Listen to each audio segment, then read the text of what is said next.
The Prime Minister gave some of his reasons. I was asking about the reasons for the extension of our state of emergency, and I saw that the Prime Minister came up and he gave some, and I'm glad for that. We'll be going through some of his reasons today, and also the planned reopening of the schools. There are some things that seem to be strange about it.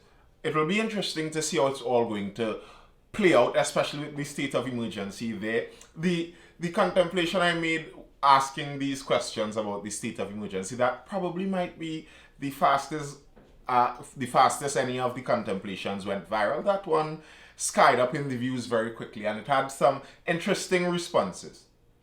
And it's always interesting to me. That as I said before, interesting is my filler word. Interesting could mean a very wide range of things. It's always interesting to me to see how people take criticisms of a government.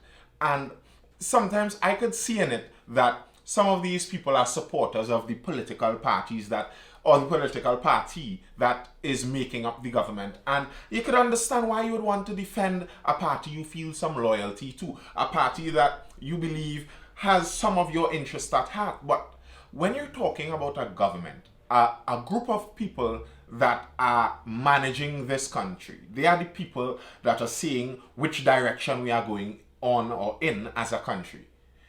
That's a very crucial job. There are literally lives at stake when such a job is being done. So the questions when it comes to such a thing is very essential, I think. I think asking questions of what a government does, whether it's actually the best thing, whether it's actually the best option, is essential, because everyone within a country, you have no choice but to follow these people. A government is a strange thing, when you really think about it. Your interactions with even many of these large corporations, my interactions with courts, my interactions with any retail outlet, it's voluntary. I see what I want, I choose to give them some of my resources to get it. While on the other hand, with the government, I'm just born here and I'm told I have to listen to what these people do. So when you have such a position, I think it's essential to be able to question it, to be able to find out exactly what is going on there. And questioning it isn't an unpatriotic thing. Questioning it isn't wanting to see the country go bad. If you're a supporter of the ruling government in Trinidad and Tobago, and you find some people, when they ask good questions, it upsets you, think about it as a reason to be upset with the opposition. Yes. If you do not like the opposition and you like the government, think of that as a reason to be upset with the opposition. Because these proper, good, legitimate, logical, sensible questions that are supposed to be leveled against the government to make sure that the policies being enacted are making sense, that's the job of the opposition. That's what they are there to do. They are there to oppose, but not just randomly oppose, but to oppose giving alternative points of views and allowing us as a population to see where there may be some variance with what the government is doing and with some other ideas that may work. That's the job of the opposition. Now, if the opposition is just randomly opposing everything without giving sound backing towards their opposings, then it makes their job null, because you could discount everything they say as just blind opposition. There isn't any point to really look into with any depth what the opposition is saying. That's irrelevant. So if you're angry with good questions against the government as a government supporter, then be upset with the opposition for that. And if you're on the opposition side, well, then ask some good questions. I saw someone in the comments on that, they were saying, if you have a problem with it, then offer solutions. If you want to solve it, create a political party and create this party and go out there and solve the problems that you see. And I think that kind of thinking in the first place is part of the problem in Trinidad and Tobago. The thinking where we assume if we want to solve a societal problem, if we want to solve a problem in this country, the way to do it is create a political party or join a political party, and then you could solve it. I disagree, because if I create a political party and I'm going through that route in order to solve some problem, first off, I need power. The political party means nothing if I have no power. So I need to get votes. If I need to get votes, then somehow I need to be able to campaign. And to campaign, you need funds and finances. So now I'd be at the beck and call of whoever is financing me. Even if, let's say, I get in there with as little baggage as possible from the financiers. I get a toe into some amount of power. You'd be attempting to toe the line in order to reach to a real point of power, to really get things done. And what I see very often when you look at politicians, many politicians, if you look at their life story, you look at their political life, they're going through their political life trying to aspire to reach to the higher level. Most times politicians like power. They have aspirations. They are very ambitious people. So they wouldn't stop at one level. When they reach this level, well, I need to work in order to reach to the other level. And then when I finally reach to the top, then I can actually get things done for the people. Sometimes you see this in the US. If you follow US politics a bit, the US president is allowed a maximum of 2 terms. So the entirety of the first term of most US presidents is spent attempting to get re-elected to the other term. And then in the other term, then you could really get things done. So if you were to join politics, you work your way, and only on the final year, right before you resign, then you could really get what you always wanted to do done. Or maybe we could understand that life doesn't require us to depend on a political class. It doesn't require us to get all the answers from political groups. If you are able to be independent and self-sufficient enough, if you are knowledgeable enough, if you are aware of what is going on around you enough, then you wouldn't need to lean on political classes that much. Then you would be able to lean on yourself some more. You'd be able to figure things out more on your own. And I think that's the route to actually getting more success in our country. Not different politicians, not switch out and exchange politicians. This one is bad and this one would do what we want. No.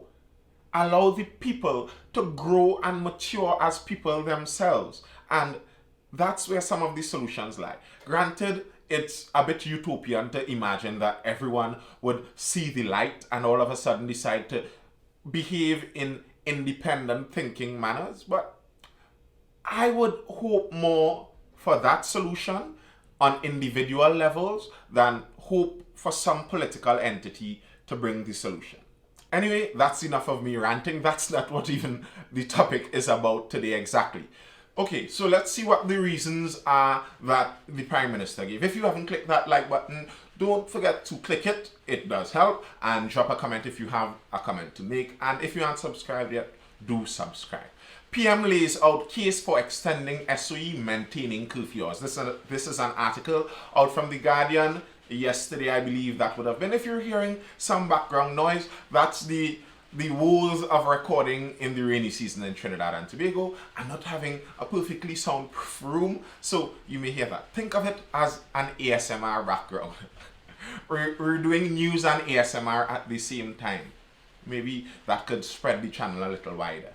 Yeah, so Prime Minister Dr. Keith Rowley has made a case for keeping the 9 p.m. to 5 a.m. curfew and for extended the state of emergency or extending the state of emergency by an additional 3 months. Dr. Rowley yesterday defended the curfew period in a text exchange with Guardian Media, saying that it was necessary to reduce movement and congregating that could trigger a third wave of the COVID-19 virus. The curfew reduces mixing and congregation of people where it is not necessary to have such exposure 9 p.m. to 5 a.m., he said. Members of the business community, including the Chamber of Industry and Commerce, have asked for the curfew hours to be relaxed, with the Chamber suggesting that it begins at midnight instead of 9 p.m. Now, a question I have with this when I'm hearing about the curfew and the SOE.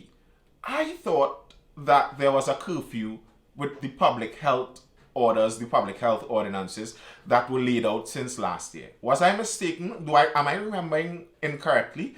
Wasn't there a curfew in that public health order? And if there wasn't, isn't it possible for a curfew to be written in without a state of emergency? Is the only way to enact a curfew in our country doing a state of emergency? That seems to me like you're taking a cutlass to make a cut that a scalpel could make. it seems to, if the curfew is the main reason, as most people seem to be pointing towards, then that doesn't really line up to me that you need a state of emergency to have a curfew done.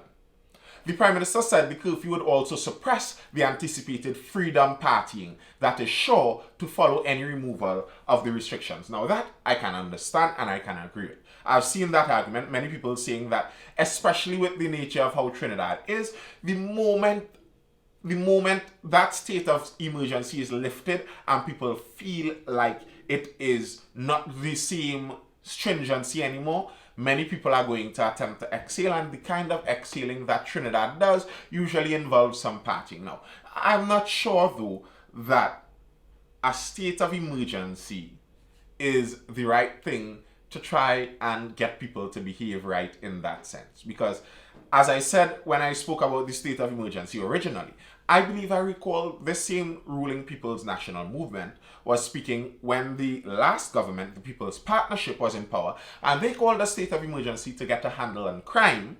They were saying that that's not how governance is supposed to be done.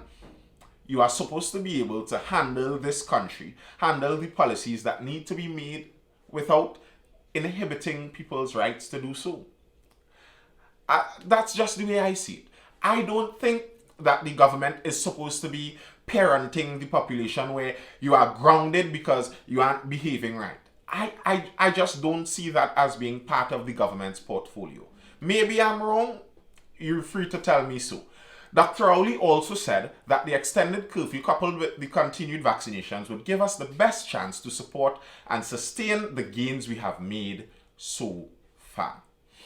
Dr. Rowley said that the aim was to get more children vaccinated. This is where he's speaking now about getting into the schooling area of things.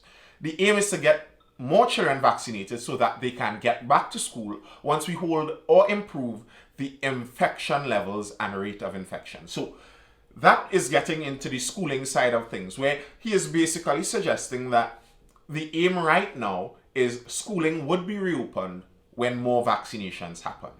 And we'd get into that topic eventually. But first, before we go into what he had to say on schooling, because he had more to say on the schooling reopening when he spoke at the opening of a primary school. But we'd get back to that just now. We'd see what the Attorney General said are the reasons for the state of emergency though. On Thursday, Attorney General Faris Al-Rawi said that the state of emergency had borne a significant amount of fruit in that it has allowed an improvement in the bed availability of the parallel health facilities. The AG said that one provision in the SOE allowed for a broader category of persons to administer the vaccines, including medical and dental interns and vets. Al-Rawi said that the existing public health ordinance did not give as robust a structure as the state of emergency regulations. Okay. Again, I wonder, out loud, well, out to the YouTube world, isn't it possible to get vets and interns to administer vaccines without a state of emergency? Is a state of emergency necessary in order to change who could administer a vaccine? Really? Is our legal system that tied up that it is impossible for our ruling government to get done some kind of policy to allow for vets and interns to administer vaccines, and the only way they can get that done is by getting a blanket state of emergency that restricts the rights of the entire country? That seems so forced to me, and I don't want to believe that there's some conspiracy and this is for some secret other motive, and that's the suggestion many people are going with. I actually honestly do not think so. I don't think there's necessarily some deep nefarious plot going on behind the scenes and that this SOE is in order to cover for that. I don't think so. I think that the SOE is the easiest broad plaster to attempt to cover all sores. And I think this could sound offensive to the government, but so be it. I think that there's some laziness in how far we look, in how we plan. There may be some things we could do more specifically. If you're saying that the curfew is what is needed, if you're saying there's some kind of evidence somewhere, the curfew is what curbs the spread, the curfew at these hours, well, get the curfew done. get some kind of legislation in place to get this curfew done where it isn't going to need an SOE that's going to end in 3 months anyway, because possibly after the 3 months the COVID-19 would still be around. And if the curfew was curbing it before and you may need this curfew measure some other time, wouldn't you want it available in our legislative package outside of just a state of emergency? And what if we need to administer the booster shots in high quantities? Would we need another state of emergency to be called in order to get the vets and interns in to administer those shots again? I'm sorry, that seems like a stretch to me. It doesn't quite add up. But let's get into the schooling.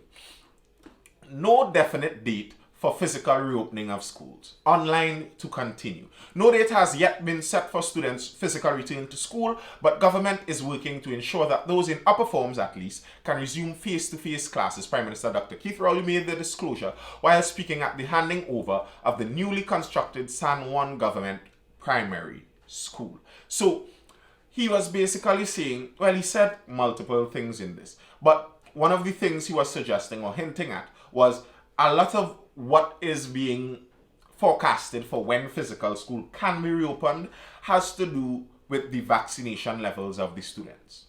Students 12 to 18 are being prioritized for vaccination with Pfizer-BioNTech COVID-19 vaccine, which today, well, that would have been Monday, I believe, received approval from the US Food and Drug Administration, making it the first COVID-19 vaccine approved by the body. Dr. Rowley said he hopes this full approval changes the minds of those who are in doubt that their children should be administered the vaccine. I'm sorry, I don't see it changing much minds, because unfortunately, as was being lamented by some people, and I'd like to say myself also, many people have turned this entire jab and no jab business into sides, into a tribes thing. I am on the no vax side. I'm hesitant about this. This is some plot for something, and I'm holding to that belief. And I'm on the pro-vax side, and these people are foolish. And you see the insults being slung one side to the other. And from the time you have these people believing that it has to do with sides, it's very difficult to get people to change now. That FDA approval would very likely, I think the FDA approval may have some people questioning the FDA more than it would have some people believing the vaccines are proper and free of any danger now. That's just the way I see it. He said the country could be in grave danger if vaccination levels aren't brought up, particularly in light of the spread of more transmissible variants like Delta. But for now, online schooling is set to continue when the new term opens September 6th. Education Minister Dr. Nyan Gadsby-Dali said there's currently no set vaccination target, but officials are working toward herd immunity to bring students back out to school. I am worried about that herd immunity business because I don't see necessarily how we are going to reach the herd immunity with the Delta strain. Most places are saying that the Delta strain isn't really functioning on the typical herd immunity levels that we heard about before, but maybe one can hope. Again, maybe herd immunity might not be the target, but self-protection is the target, regardless of whether we would attain that herd immunity ever at any point. Maybe just telling people, do this for your own protection might be a better selling point. But whatever the selling point might be, we need to get better ones. And the Prime Minister in particular, somebody needs to put him into some sales training, I believe, so that he can understand how you do this communication business to get people to come on your side, to get people to listen to what you want them to do. Rowley to parents, don't make government force you to vaccinate students. Now, how on earth do you expect any parent who was hesitant or any kind of resistant to a pro-vax stance to see that headline there? Don't make government force you to vaccinate students. And then that is going to comfort them and allay their fears. Now, granted, I'm sure there is some sensationalizing from the newspaper in the way they structured that headline, but that was the suggestion that the Prime Minister made. The Prime Minister had said the government will not hold its hand if it is faced with a decision to make COVID-19 vaccinations mandatory for children. In a plea for all parents with children who are eligible to get them vaccinated, Dr. Rowley said if herd immunity among the student population is not achieved in the coming weeks, the government will make the vaccine mandatory. I've heard all kinds of excuses as to why this is not a given, that there will be a significant proportion of the population who will not cooperate with that. If at the end of the period that we set, which is mid-September, we look back and see a population of vaccinated students which is really below herd immunity levels of 60 or 70%, the government will have to act. So far, we have left it up to the responsibility of parents to be reasonable, to be understanding, to be caring, and to be responsible. And if it gets to that, the government will have no difficulty intervening on the children's behalf, as we have done with measles. Now, with that paragraph there, I disagree with totally. I don't like the premise of it. The parents need to act responsibly. And we're giving them the opportunity. We're allowing them the freedom. They have the choice of how they want to act. And we would like them to act responsibly. But if they do not act responsibly, as we see responsibly to be, because I'm sure that some of these parents who are insistent that their children do not get the shot, they think they are being responsible. So responsible isn't the only word you could put there. There's a qualifier to that responsible there. The responsible you're talking about is your version of responsibility. So if they aren't acting in your version of responsibility, then you believe the state, the government, has the right to act or intervene on the child's behalf. I disagree with that. I think intervening on the child's behalf is for obvious present danger, not on matters where you believe your responsibility or how you see responsibility is differing from the parent's version. That, I think, is insane and setting up for some very dangerous things. Look over in the US. Look where some of that leads. When people think that the state knows best how to raise other people's children. I disagree. I would rather someone make mistakes in the raising and rearing of their own child than give that responsibility and option over to the government to do it. They don't have that right. They did not make that child. And many times, what the government might have a view of as being the responsible path for your child might not be where you have that view. If you look over in the US right now, there's a discussion. There's a discussion right now on transitioning genders with young children. Now, think about that for a moment. And imagine if you have the view that children shouldn't be allowed to get hormones and surgery to change what they feel is their own perception of their identity. And you as the parent, you're there thinking you know best for your child, and you say, okay, let's allow this phase to run through and not do anything permanent. And your child goes into school and the state says, well, we know what's best for this child and we will intervene on the child's behalf. Now, it sounds extreme and it isn't exactly what is going on in Trinidad, but the principle still stands. Is it that you are okay with the state saying they know what is best for a child and with the state intervening when they think they know a parent is irresponsible in their actions? I understand there's a balance to be had there. Of course, the state, you wouldn't, the job of the state is being cumulatively acting on all of our behalf. The state is supposed to, as it were, be the cumulative effect of the village that may be assisting in the raising of this child. But your job is to assist the parents, not make the decision for the parents.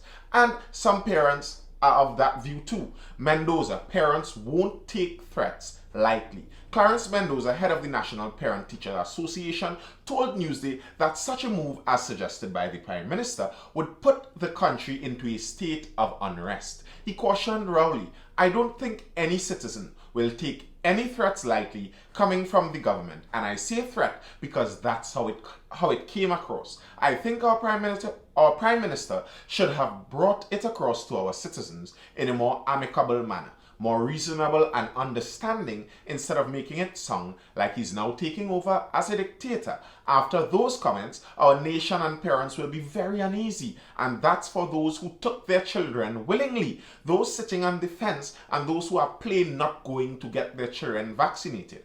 Putting such a threat out to our nation while students are struggling to put food on the table is an unfair tactic at this time from our Prime Minister. I pretty much agree. Some of it is a bit overboard, but I agree in essence. I don't think threatening people is the way to get them to go along with what you want. If you want people to listen to you, especially when you're talking about people's children, I believe I already said this in another YouTube video.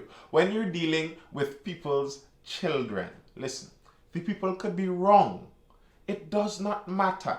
If you're dealing with people's children, there are ways you attempt to go about things by saying, if you do not do as I say, I am going to force you to give your child this medical procedure. That I do not see that getting much agreement. You attract more with honey, right? That's what they say. That's something like the statement. And here's what you could do to see the proof of that. Look anywhere where this article was shared, where the quote from the Prime Minister, where a video snippet of what he said was shared. Look and tell me if you see the comments in such places. And does it look like people who were on the fence or hesitant before, does it look like they're seeing these comments and coming more towards the Prime Minister's view of things, or moving further away? That's all I have for now. I hope you were entertained or at least informed, and subscribe and share this video to those who you think may enjoy this content, and I'll see you tomorrow for the next video. Feel the music rising with the tide.